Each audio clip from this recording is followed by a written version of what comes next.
One day, man invented the wheel. Then the guy in the next cave had a wheel, so man invented the race. Since then, we've gotten a lot more civilized. We've come up with all kinds of ways to prove who can drive the fastest or the longest. But some people just aren't satisfied. The challenge of car against car or man against man isn't enough. They seek out the toughest courses man or nature can create, no matter where they find them. We call these guys the off-road warriors.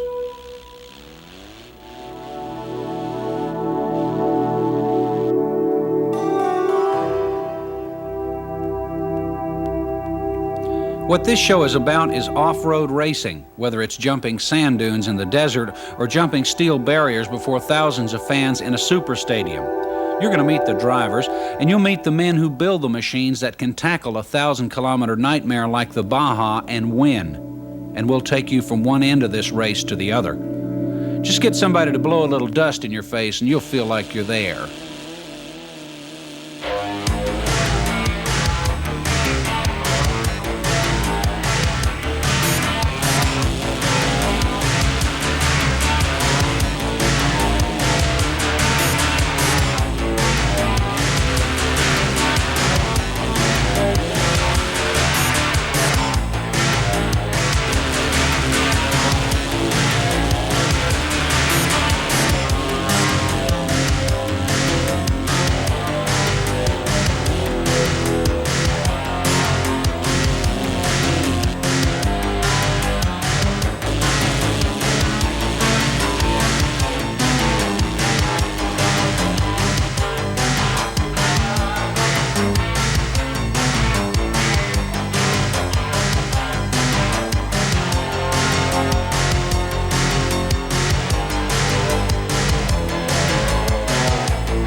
And now to introduce you to the Off-Road Warriors, here's football legend Ben Davidson. Some people like to do things the hard way. Show them a 6-lane freeway smooth as a billiard table, and sure as hell they'll roar off up some dirt road and invent a new way to take chances. Give them a little time and they might even come up with a new kind of race. Tell you what, they've already done just that. Mickey Thompson and his Off-Road Warriors have captured the hard driving spirit of the Baja and brought it back alive. Now people who know something about off-roading and driving a little too fast can be part of a new kind of American sport. A brand new challenge to drivers and the killer machines they push to the limit.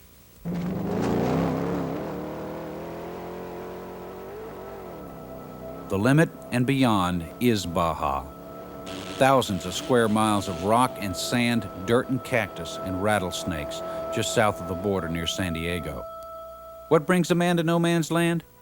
Who knows? It's a chance to race with not many rules, and it's a chance to be with his kind of people, but it's more than that. In a world where everything seems like it's packaged and processed and computerized, the Baja 1000 is one of the last primitive challenges on Earth. It is driver and car alone against everything else. All you got to do is finish.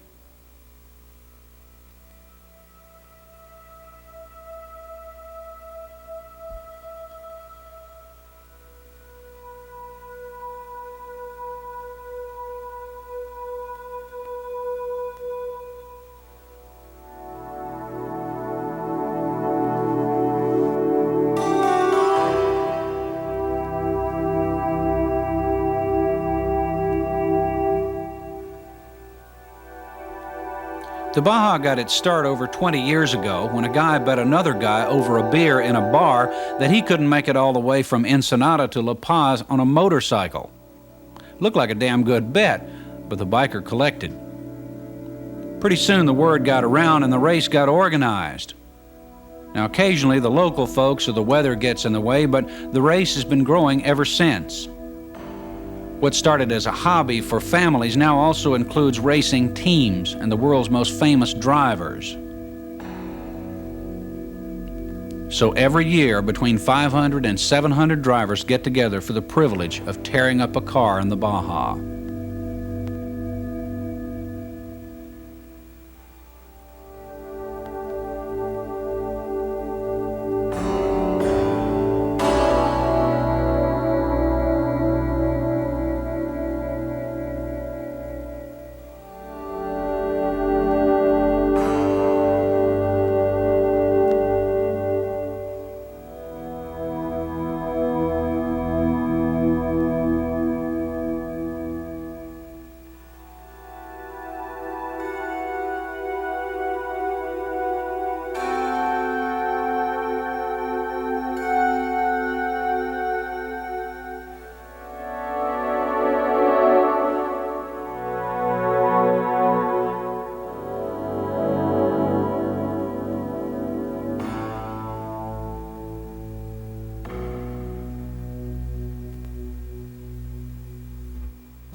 This is Ensenada, Mexico. For 364 days a year, it's a sleepy little village on the Pacific. Sometimes it seemed like the clock stopped here 100 years ago. But for one day every year, the walls and windows of Ensenada rattle from the roar of engines tuned up for racing. This is the starting line.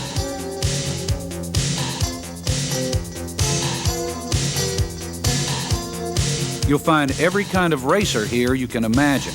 Men and women, teenagers and senior citizens.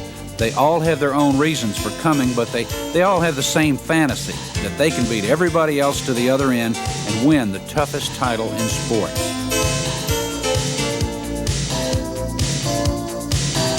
Then it's your turn in front of the guy with the green flag. You've done all the preparing you can do. You hope there's not some bolt somewhere that somebody's overlooked. There's a chill in the air and the smell of gas and oil. All around you are the drivers who've been up most of the night with the excitement. Then the flag goes down and you're on your way out into the desert.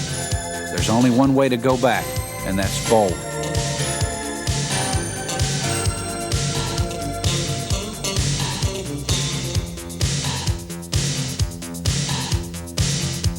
And there's almost any kind of car here, too. From trucks that look like someone took a can opener to them, to specially built cars you wouldn't even find anywhere else. As in any race, there are classes the cars have to fit in based on engine size, number of seats, and whether they have two-wheel drive or four. The Volkswagen Beetle is still in a class by itself at Baja. There may be dinosaurs in the U.S., but the Bug still proves every year that it's about as durable as any car around.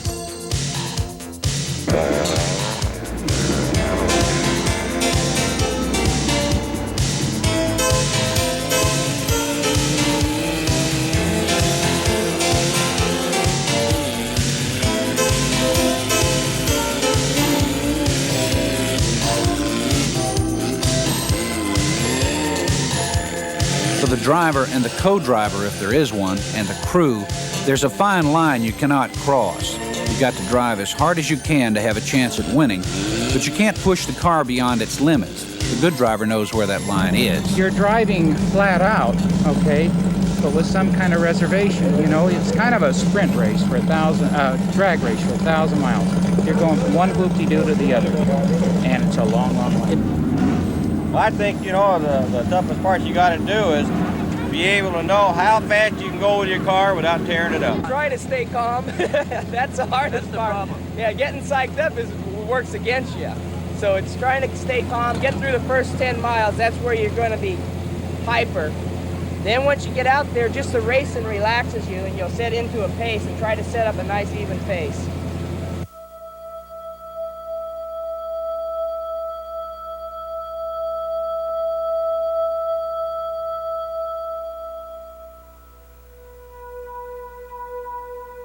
Try to keep out of trouble and not do anything stupid and hope the car holds us together.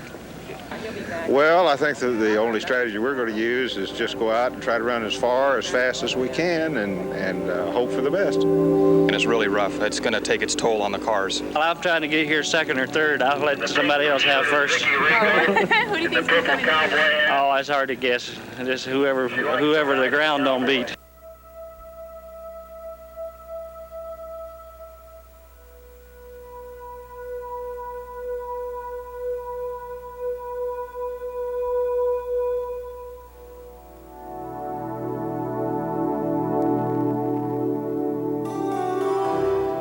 Because you get a little mad at the dust in front of you and you can't quite get him at, at the right time that you want.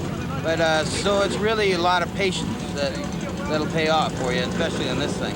Get your head together and think about getting down there. So what you want to do is finish. You can probably go slower than anybody, but as long as you finish, you'll place. Master cylinder, a wheel cylinder, a throttle cable braking. Last year was an axle. They lose their logic. It's the, well, nothing's going to happen. So they know that their car has certain limits, and you have to stay within that range, but still do 100%.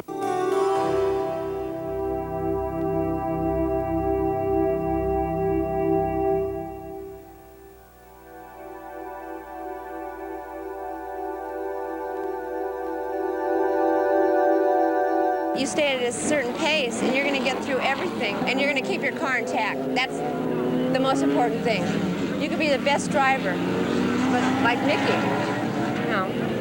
you can be the best driver in the world, but it takes a 10-cent part and it'll put you out.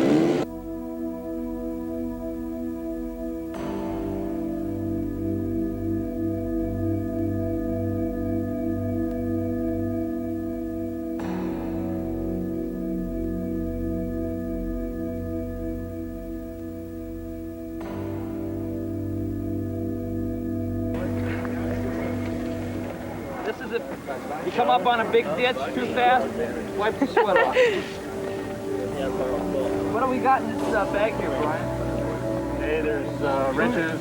No, the food's up further. There's some food. Are you serious? Yeah, there is. Don't eat it, though. Don't eat it. It's been there for a long time.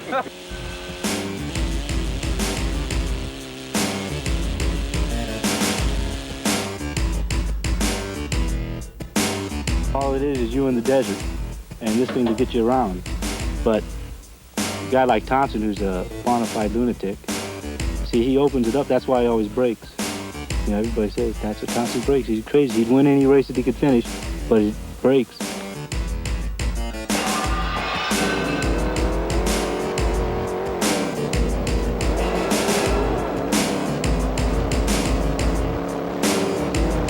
We've had a problem with the car. I got it upside down yesterday, and they had to work all night long on it, so we really don't know exactly how the car is going to handle. But I believe we just put new shock absorbers on it, and there's going to be a problem there. Good luck, Mario. That was your problem from yesterday, right? Yeah, so we're starting a race not really knowing what's going to happen, but we're going to have to push the car. The car's going to be awful hard, and it's going to beat the heck out of us, but we're going to give it a big try. The first thing you notice is the dust. The further back you are, the more there is. The urge is to get around someone and try to get in front of it. You can play it cautious and wait for an opening, or you can simply try to outrun them all. Mickey Thompson has tackled the Baja a lot of times in a lot of different cars, and for him there's only one way to go, and everybody knows what that is. Mario, good luck. You're starting what, right in front of us, huh? Yes. Okay, very good. Hey, number 4, Mario, why don't you say something to these guys here? You're the first guy off. Well, I'm close to the first guy off. You're number 1. What's your strategy going to be? Number 4. I'm number 4 off. Number 4. Number 4.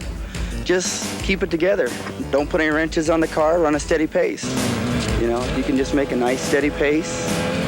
Run your race. Don't run someone else's. And that's, I think, the best way to do it. Ask Mario what he's going to say when I pass him up. Is he going to run his own race, or is he going to take off? No, Vicky. No contest. Won't chase you. That ain't going to bother you a bit. No, you go right by. Just don't tap me too hard. I want you to listen to this horn. All right? Okay. Remember that horn. I'll remember it. Sincerely. Yes. Good luck.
Baja course is a ragged line that runs across open desert and dry lake and stream beds a lot of the time.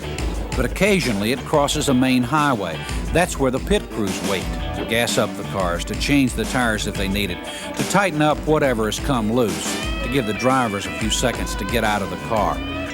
It's usually long enough to worry about how many cars are passing them.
Somebody who could make wheels and tires tougher than rocks could make a fortune down here. More often than not, the Baja beats the cars and the motorcycles here, and when the machine takes a beating, the driver does too.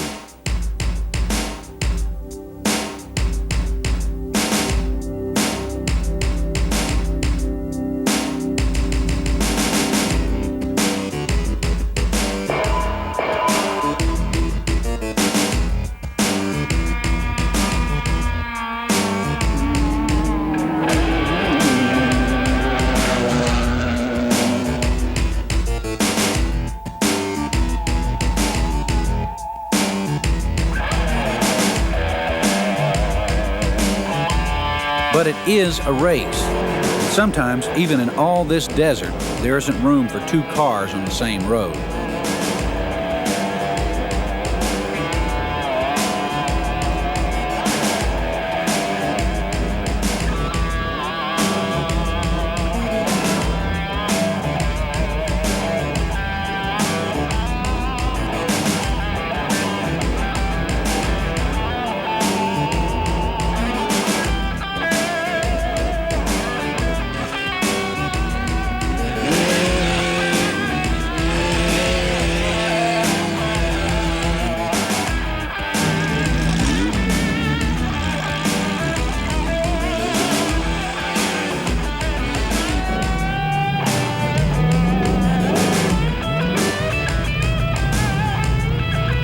Speed in this race means you eat less dust. The cars and bikes are all fast, and there are places on the course where you can gain time with speed.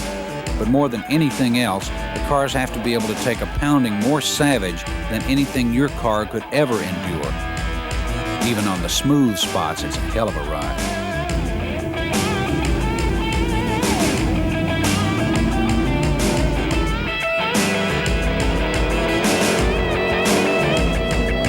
Then, almost before you know it, you're all alone in the desert.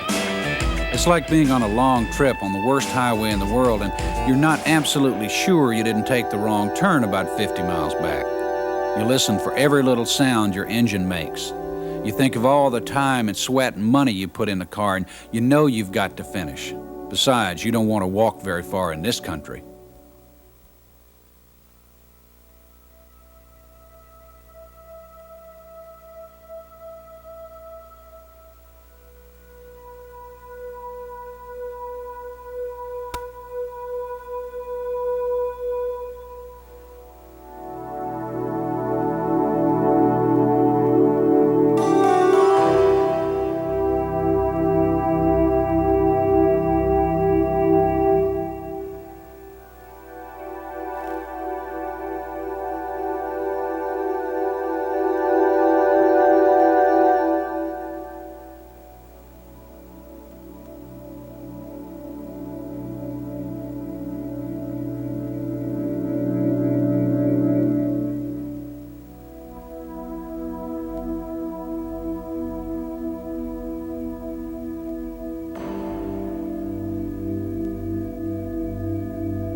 Baja is not always run on the same course.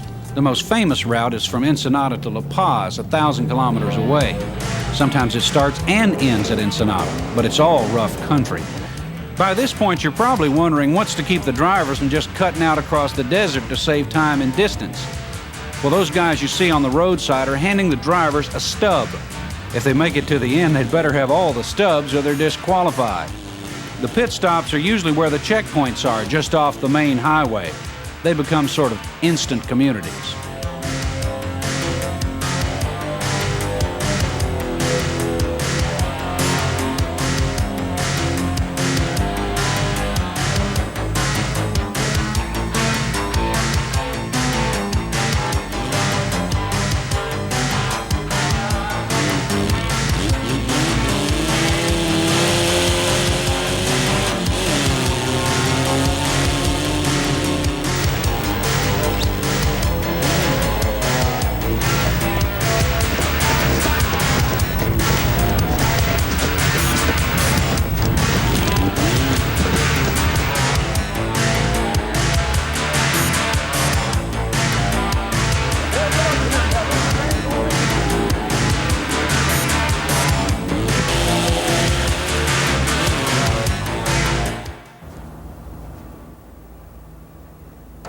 This is Jack Murphy Stadium in San Diego.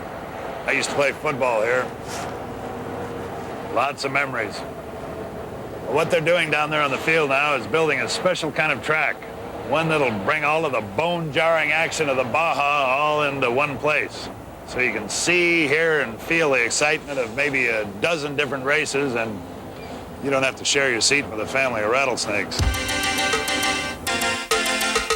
Mickey Thompson took off-road racing to the super stadiums around the country for one reason.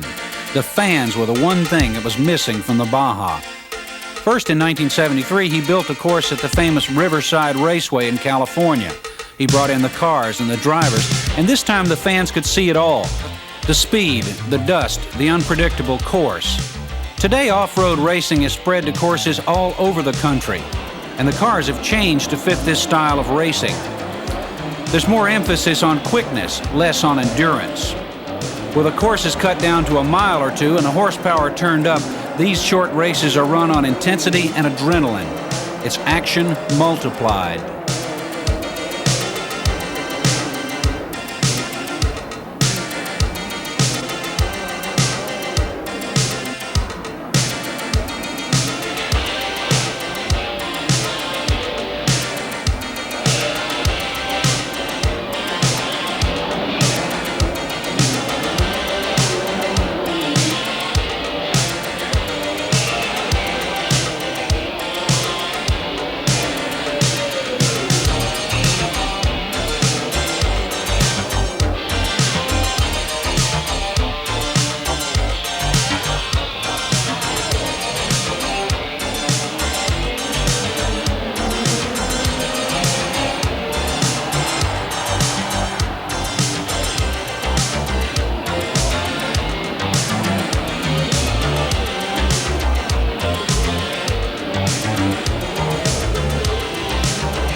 One thing never changes. The fans love it.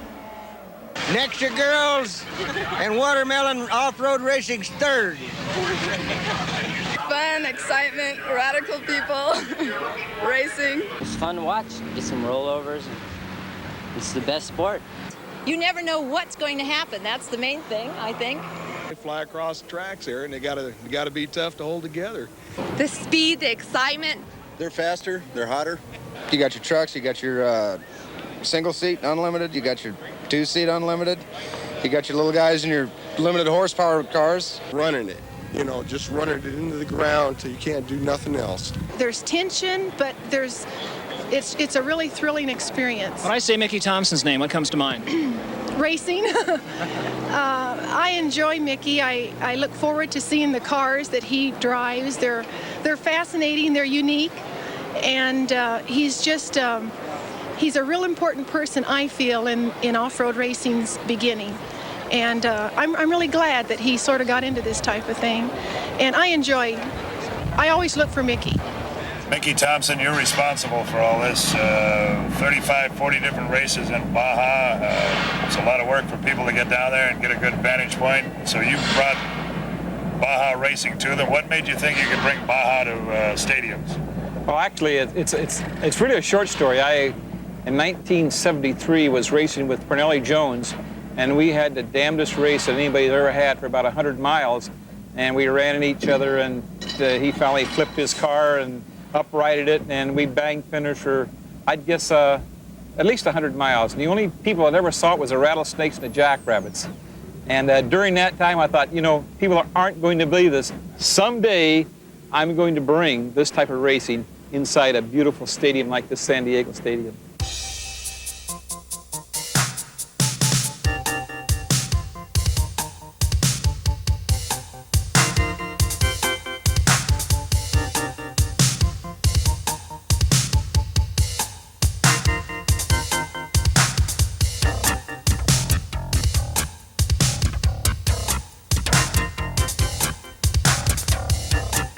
The place Mickey Thompson chose for this auto racing experiment was a place with the tradition of the Olympics behind it, the Los Angeles Memorial Coliseum. In 1979, he convinced the Coliseum commissioners he could build a track inside the Coliseum and stage a race that would be safe and exciting. It was the first ever Off-Road Grand Prix Championship event held in a stadium that was not designed for racing. So what you and Parnelli had so much fun doing, now people will be able to come into a stadium and enjoy the comfort of a nice seat and watch and enjoy it just like you wish they could have when you and Parnelli were banging away in Baja. Absolutely, and that's men, women, and children. It's not just a man's sport now. I mean, you know, we race all types of vehicles, and I mean, just not the pickup trucks and the single-seaters, but we race the ATVs, 3 and 4-wheelers, we race little Odysseys. And I'll make a prediction, Ben, within the next 2 or 3 years, once the people come inside and see this presented as a family sport, you're going to see a huge influx of people coming to see off-road racing. And we have hardcore racers. I mean, we have people like Roger Mears, Ivan Man Stewart, and we have some of the greatest and best drivers in the world, our rally drivers, racing here with us. Valvoline Motor Oil Company was putting up $500 for anybody that could solo the Baja 1000 or the Baja 500, do the whole race and win the race driving solo, and you win this Ironman trophy and the $500. Well, I was fortunate enough to do that 3 different times, once in the 1000, twice in the Baja 500. And actually, it was Mickey Thompson that started calling me the Ironman of off-road racing, and it's really stuck, and I'm really thankful for that reason. The stadium racing has evolved from desert racing or Baja type of racing. That's what Mickey Thompson has done, is tried to simulate a piece of Baja here inside the stadium. But I do both types of racing and complete different types of driving style. For example, to do the 1000, you have to drive very methodical and very smooth, take care of the equipment, never jam it in gear, never jerk it around. Or just on the other hand, here at the stadiums, it's just the opposite. Everything has to be done with a violent, quick, and no time to spare. Very difficult to make that transition.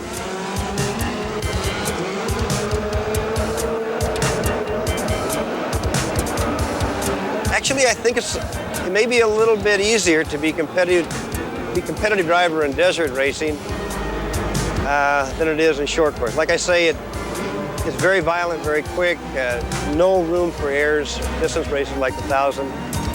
You can make a few little errors and catch up for it, providing the error doesn't take you off the road or into a tree. So small drive errors can be made up for it. Short course racing, a little different deal. A little more aggressive and no mistakes.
More about the stadium. As a football player, I'm a little worried about the grass underneath there, Mickey. Well, you should be, but we really work on that. Actually, the grass has all been taken out, and we have 2 sheets of plywood, and we have kinds of plastic material, and they protect it. We make sure that it doesn't get contaminated in any way, and then we come back, pull all this dirt off, and there's 300 truckloads of dirt in here, and we come back and resod it. It costs about $40,000 to put the grass back in, and it's about $125,000 just to put the track in that you see here today.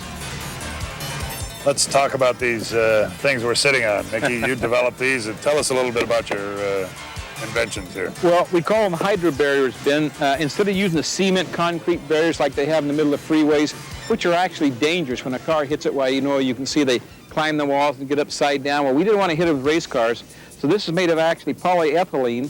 They weigh about 100 pounds apiece, and they're filled with water. There's about 1,300 pounds of water in here. When a car hits it, it impacts it, and it doesn't hurt the car. and we move the barriers, and people don't get hurt. And I think eventually, in the not too distant future, DuPont's been helping us a lot in this thing, and I think you'll see these in a free race taking the place of concrete barriers. And they're all connected. Each one's got a hinge, so to speak, down between them. And right, they're all coupled.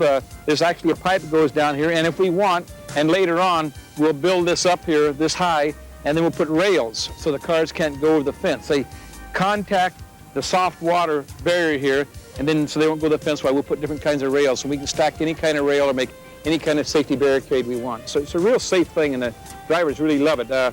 In fact, they try to put hay bales up and stuff like that, or tires, and this goes right through a hay bale. So this is actually the way it has to be done inside of a stadium like this. And you've specially developed these so you can take your show to stadiums anywhere in the country and pack them inside the moving vans? And that's right. It takes 5 moving vans to move this. It takes 11 men. You see right now working the stadium over 50 men. It takes all week long to build the barricades, and we only race 3 hours on it. Can we expect to see a little bit of fender banging tonight? Not only can you expect it, I'll guarantee it.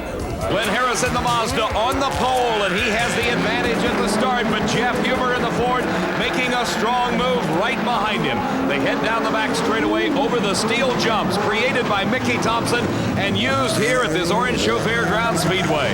It is Glenn Harris with the lead as they go onto the dirt for the first time in this 10-lap main event, and Jeff Huber's right behind him, and they've already built up a big lead. Right now it is Glenn Harris trying to hold on to a rather precarious lead at the moment as the Ford of Jeff Huber closes as they come onto the asphalt, and Huber spins out. He sure does. Look at that. He stayed on the throttle. He brought it all the way around 360 degrees, and he's back in the race. The Ironman, 39-year-old Ivan Stewart challenging for the lead at the end of lap number 4. It is Stewart in second place, Harris in the lead, and Jeff Huber remains in the third spot. They come down the back straightaway, and Stewart comes in hot. He spins it out as the truck comes spinning around, and there goes Jeff Huber into the number 2 spot. Stewart is asking for a push from the safety crew. They back him up out of the way. Maybe he can get the truck restarted, I don't know. Obviously, it won't start under its own power. Here's Jeff Huber now challenging the Mazda of Glenn Harris for the lead. The crew pushing hard on his pickup truck, and they bring it to life. Ivan Stewart is back in the race. And how close behind is Huber? You can see it there. Just a few feet separate these two trucks.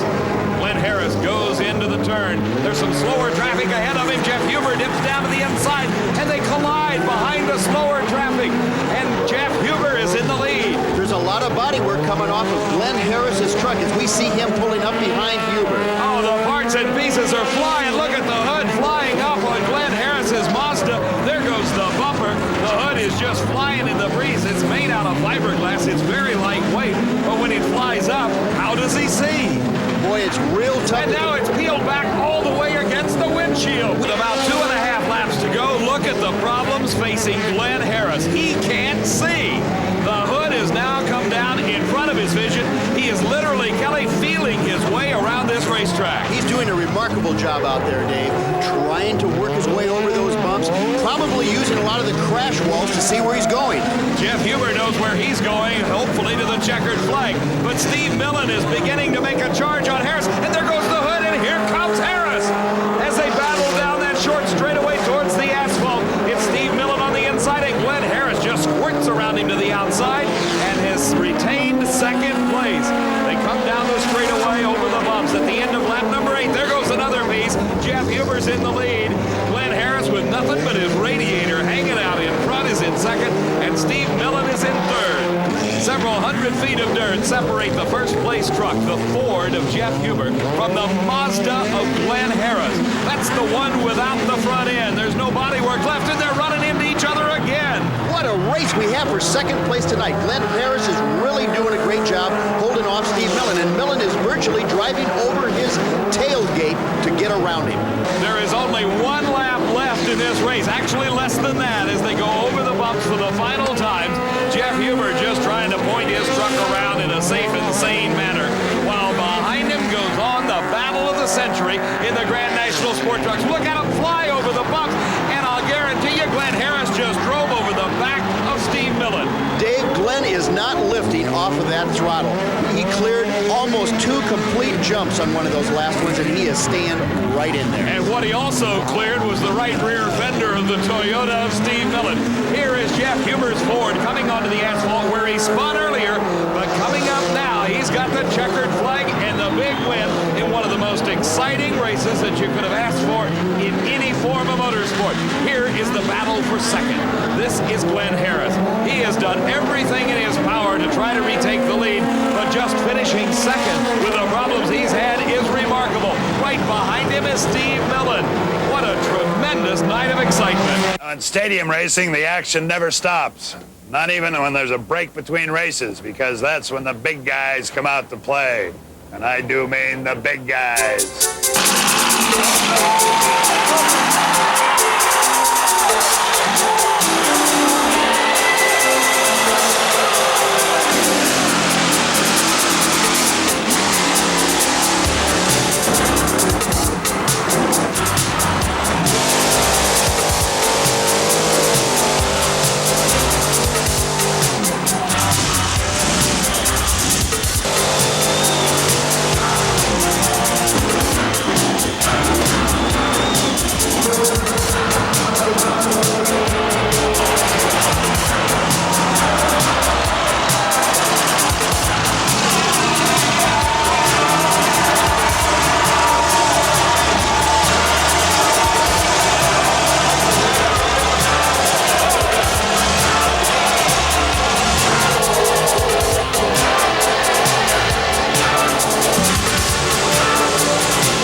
Pretty soon, the fans had spread the word about off-road racing, and the Thompson team was racing to catch up.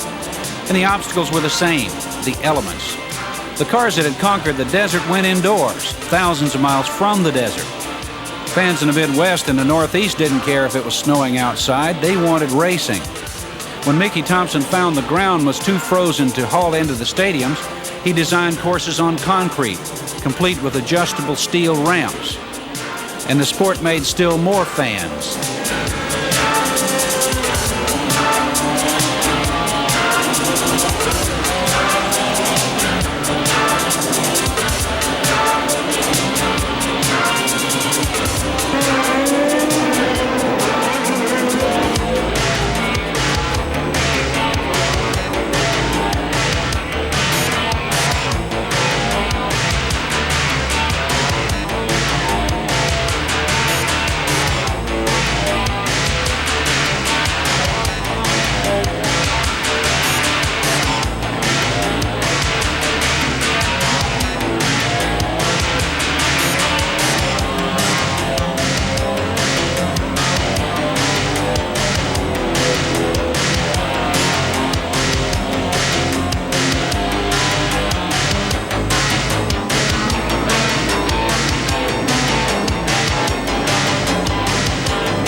Steve Millen of New Zealand is one of the favorites. I got started in racing many years ago when we lived on a farm in New Zealand, and my dad built us a go-kart, and we used to go out and race the go-kart in paddocks and local clubs and so on like that. And I think it's a bug that, that we got started with, and you just couldn't shake it out of my blood. I think being raised on a farm and driving tractors on the dirt and paddocks and so on, learnt car control, and this is applied in short course racing here today. I've driven Formula Atlantic, some Super V, and currently doing a lot of IMSA racing, some in prototype cars and sometimes in the big sedans, the GTO class. And I'm very lucky to be doing so many different types of racing. The off-road racing is very, very difficult, particularly these stadium events, because to set the chassis up, to make it corner well and to make it get good traction, plus get through all this rough stuff and over these different sized jumps is very difficult. And it's something that you don't deal with in any other type of motorsport. And it is frustrating sometimes because some of these courses are so short in the straights and so tight in the corners, and because they invert the grid for the main heat, for the heats and the mains, sometimes you get behind a guy who you know is slower and you can't get by him, and you've got to control yourself. You do, because you want to get by. You want to get by and win the race, and it's difficult. In New Zealand, the country's very small, opportunities are very limited. So to come to America and to be racing full-time is just a dream come true. And I wouldn't change it for anything. It's just, it's great to be living here.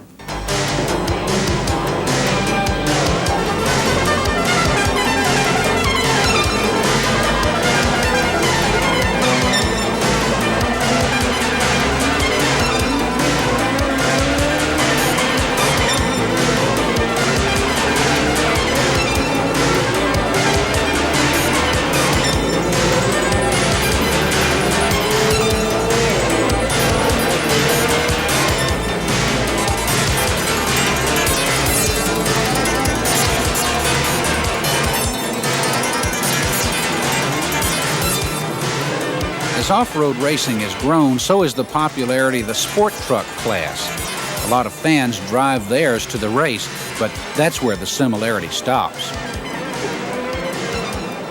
If you don't watch him, this gent right here will take a perfectly good truck and transform it into a snarling beast, a road-eating, race-winning monster like this little beauty right here. Jim Connors, this is one of your new trucks. Let's tell us a little about it now. First of all, the most obvious thing, tell us about the shocks. Yeah, everybody seems to notice that right away. Well, you know, if you think about it, a regular car like most people drive has about 2 or 3 or 4 inches of wheel travel, so plenty of room to put the shocks under the hood. We get about 14 or 15 inches out of this thing, so there isn't any place to go but out through the top of the hood with the shocks.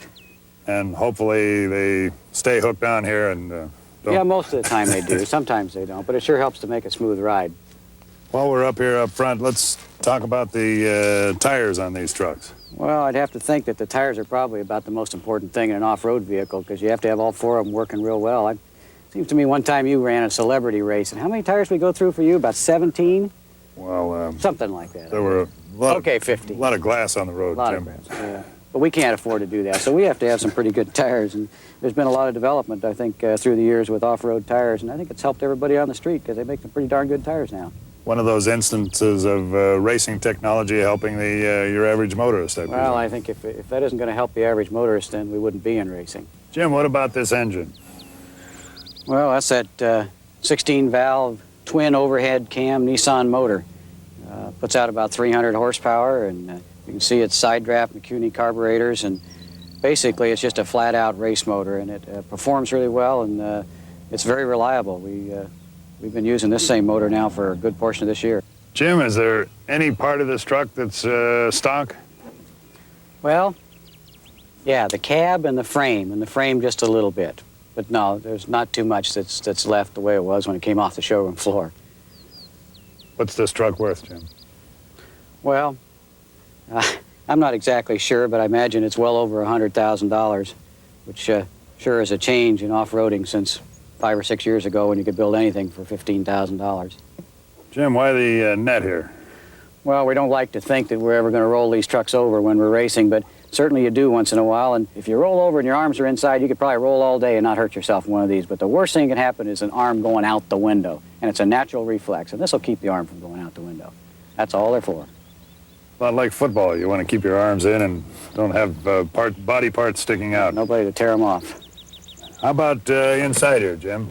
Well, looking inside the cockpit here. How about these seats? They're exotic, they're also expensive, but they're also darn comfortable. And as a driver, anything that's comfortable is real important to me, especially after 15 hours of an off-road race. Anything that feels good on your fanny is real important. What about up here? You've got rear, front, and one as yet unnamed all reservoir. All the master cylinder reservoirs and stuff. Well, everything, again, has got to be easily accessible. If we need to fill it or work on it, we got to have them right here. And, of course, when you're driving, you can watch the fluid and make sure that everything's up to snuff. It's like the air cleaner that you see over there on the right-hand side. We found out through the years of going through all that silt down in Baja that when the air cleaners are up here and under the hood, they get all clogged up and you just come to a stop. Now we got them inside, it's a lot cleaner, and if you have to change them, it's a lot easier to change them up there. So have you ever changed one on the run with your co-driver throwing a new air filter in there? Sure, done it before. You'd like to do it on when you hit a nice, not so dusty stretch, but let him change it, sure. That's why it's there. And I see you have a fire extinguisher. Always have safety stuff. You know, you got a fire extinguisher, and most of the trucks have a flame-out system or onboard system. And racing, you know, that's the only thing that scares us to death is fire. Jim, I was going to ask you to borrow this to move with, but you don't have a whole lot of room in here. Kind of filled up the rear of it, didn't we? What is this? Tell us about the quick fill fuel. Well, we always use a fuel cell, and it's hidden underneath the floor there. But as you can see, we can fill from either side, and we can fill it in about, probably 20 seconds and be on our way. But that's why there's one on each side. Jim, I noticed the tires sticks out past the bumper. There's not a little bumping going on in off-road racing, is there? Yeah, you're right. The tire sticks out there, and it's certainly softer for the person behind to bump into, and it protects our truck a little bit if it should happen. But We like to think we're going fast enough in this truck that nobody's going to run into us from behind, but once in a while it happens, and that keeps damage from the car behind us and from us if the tire's hanging there. I remember the Lincoln Continentals used to have this, Jim, the Continental kit. Very tasteful. And I presume this is a quick release, Jim. Sure, it just spins right. Spins. Oh, yeah, it just spins right off. There's not a problem with it that way here. Very tasteful.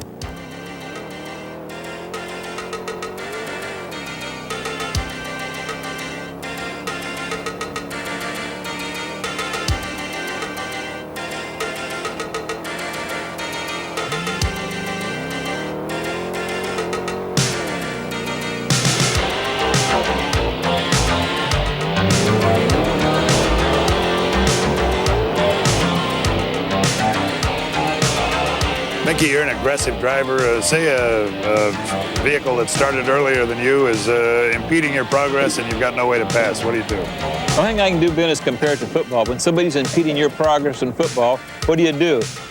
You move them out of the way, right? Little bump. Well, it's the same way with off-road racing. You get up behind them, you give them a courtesy tap, and if they don't move over the horn. And usually, sometimes you tap them twice, but after you tap them twice, the big problem is the rocks fly up and they break your lenses out. And the most dangerous place in off-road race is running behind somebody.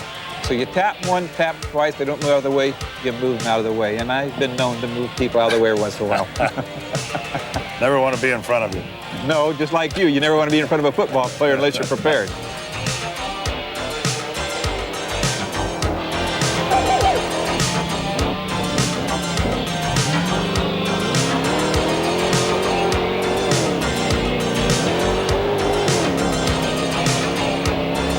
I have a lot of memories in this place.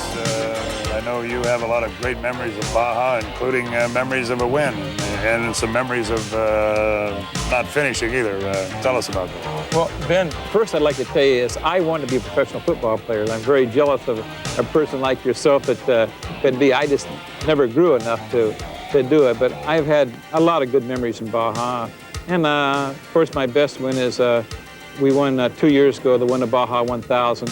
And set new records. We ran it in a little under 20 hours, which is the fastest time ever. And of course, that's all the way to tip. But I've had a lot of non-finishes, too. I'm the kind of person that second doesn't count. Only winning counts. And I'd rather break a car than not, to be second. Yeah. One of the more exciting 1000 that I ran was the 1976. It was called the Wet and Wild 1000. It was scheduled to be raced on a Saturday, and it rained so hard that they couldn't put it on. They had to wait till the next day. And it was kind of treacherous condition because it rained so hard it washed a lot of the road out. So all these roads that you knew coming over a rise that were going to be a good road were no longer a good road. They were washed out. So, and I remember there's an area down there called Laguna Salada, and it was just a disastrous muddy, disastrous event even getting across this. But I made it across and went on to win the race. But that was the Wet and Wild 1000 was one of the most exciting ones I've done.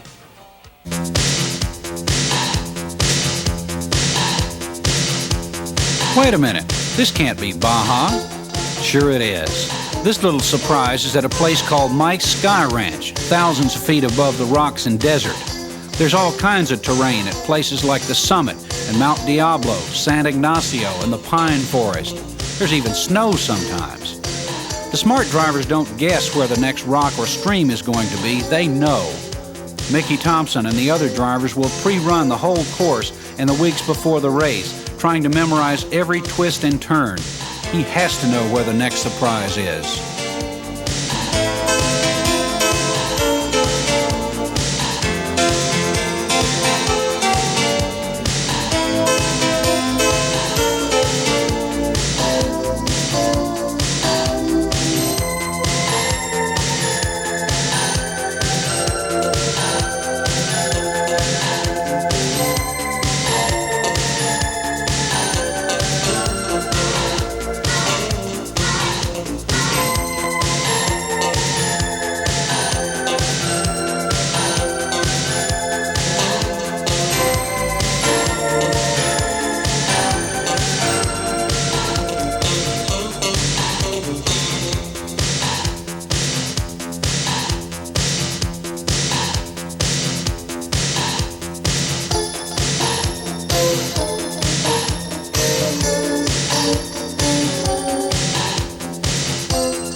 fellow would want to hang it up and raise tulips. I guess I like banging around. Hell, there's a little off-road warrior in all of us. By the way, if you decide to ease on down to the Baja and make the rattlesnake run, keep your eye on the road. That is, if you can find the road.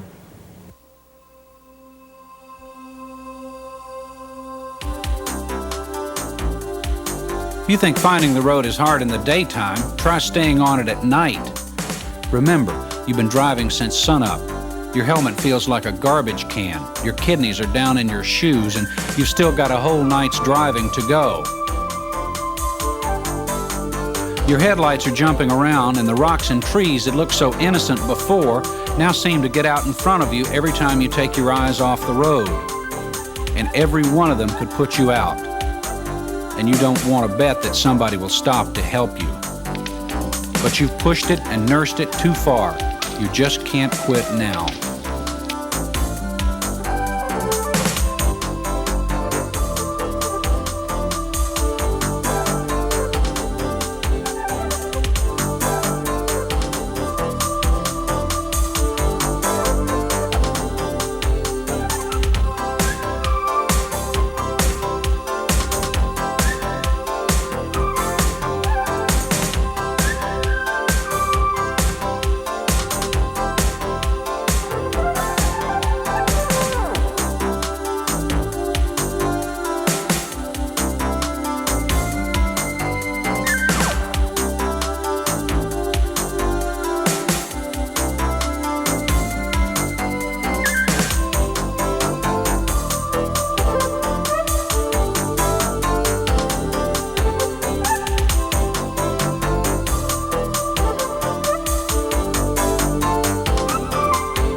After the last checkpoint, the pit crews take the highway and hopscotch ahead to the end. And a lot of the crews can't do much anyway, since only about a third to a half of the cars will even finish. But for the drivers who do get to the finish line, it's like a noisy oasis after an incredible journey. They may be exhausted, but they're never too tired to taste the victory. 1,000 kilometers ago, they set out to prove that they had a little more stamina, a little more concentration, a little more courage than the average guy. They may be tired, but they aren't beaten.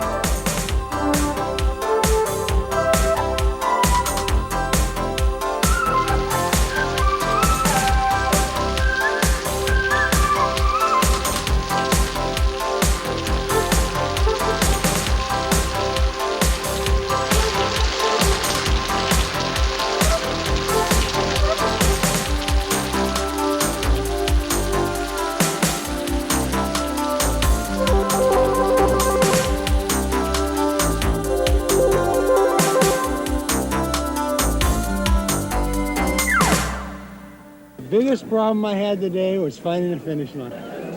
You found it. That's the important thing, right? Jack, pardon me just 1 second here. Let me take this. Just asked him what was the hardest thing about the race today, and Jack said the hardest thing was finding the finish line. Jack, do you have any problem, any falls or anything like that? Nothing close to it or anything like that? No problems. I shucked all the knobs off the tire and had to stop and change, but that's all.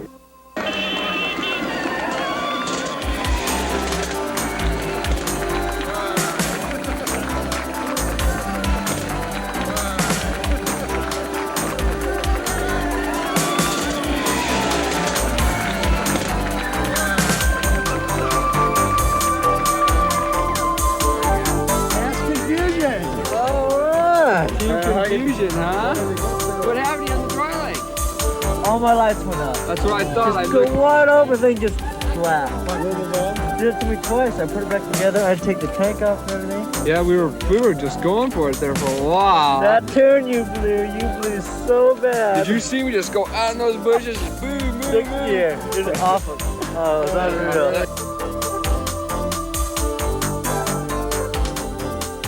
Then the sun comes up on the second day, and the cars and bikes keep coming in.